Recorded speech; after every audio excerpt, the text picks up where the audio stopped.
Alam niyo po, napakalungkot na may mga manugang, grabe kung magkait sa kanilang biyanan.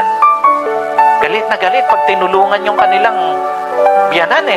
Totoo po ba yun? Nangyayari yun?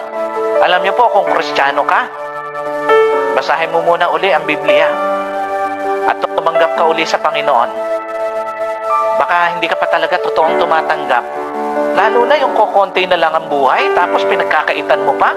Napakalungkot na may mga manugang na ganun sa kanila, lalo na sa biyanang babae. Alam niyo po, itong si Naomi, yung pagsama niya doon sa biyanan niya, it is a language of love. Yung pagsama niya kay Naomi na biyanan niya, it is a language of sacrifice and a language of selflessness. Nung sumama siya kay Naomi, hindi lang po siya basta sumama doon papunta sa ibang lugar. No. Sinasabi nung pagsama niya kay Naomi na mahal po kita. Nagagawin ko ang lahat para sa iyo at magsasakripisyo ako para sa iyo. Sino po rito handang magsakripisyo para sa kanyang biyanan? Alam niyo po, kung meron mang pinakamagandang modelo ng pagiging isang mabuting manugang, si Ruth yan.